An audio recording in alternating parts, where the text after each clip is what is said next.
Father, there's a side to me you don't know, different to the child with the smiling photos. Made some decisions, some wrong, some right. Now strangers call my number when I'm sleeping at night.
Dober večer, spoštovani obiskovalci, profesori, starši, dijaki in dijakinje na tradicionalnem Miklavževem koncertu Gimnazije Celje Center. Pa smo ponovno zakorakali v tako imenovani veseli december. Za večino ljudi čudovit mesec obdarovan. Mesec, ko si vzamemo čas za bližnje, za družino, prijatelje, znance. Najprej nas bo obiskal prvi dobri mož, sveti Miklavž. Darila, ki so običajno v njegovem peharju, so barke, medenjaki, piškoti, suho sadje, sladkarije, orehi, rožiči, knjige, jaslice, palica, zimska oblačila, igrače. A da Miklavž Miklavž ve, kaj prinesti, je prav, da mu napišemo pismo, seznam naših želja. Po starem običaju ga je potrebno dati na mizo v prazen pehar 5. decembra zvečer. Danes je prav ta večer, ko si vsak zaželi nekaj. Topel šal, rokavice, poljub, ogromno sladkarij, nekaj. Tisto nekaj. Tudi dobro glasbo. Ob tem bom izkoristila priložnost in mu napisala pismo. Dragi Miklavž,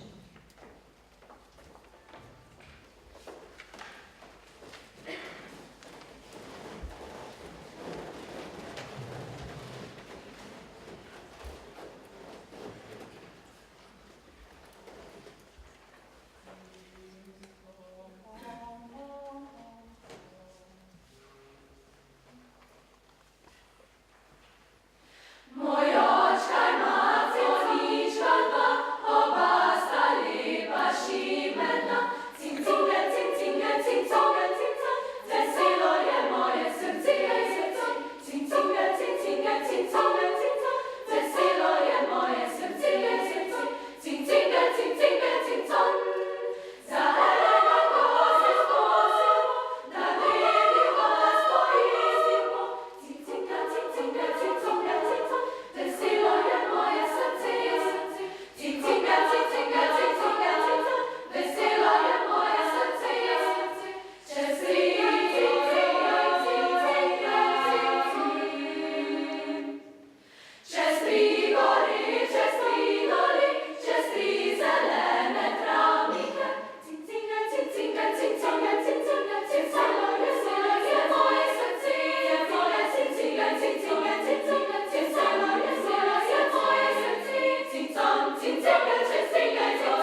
Miklavž izpolnjuje majhne želje.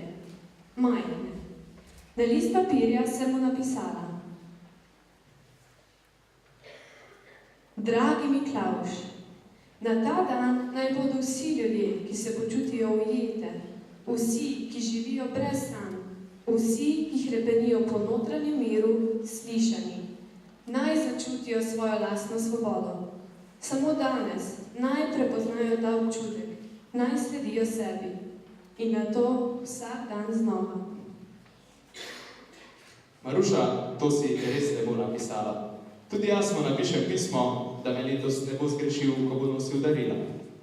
Pisal bom počasi in čitljivo, da bo lahko bral, ker vem, da je že star.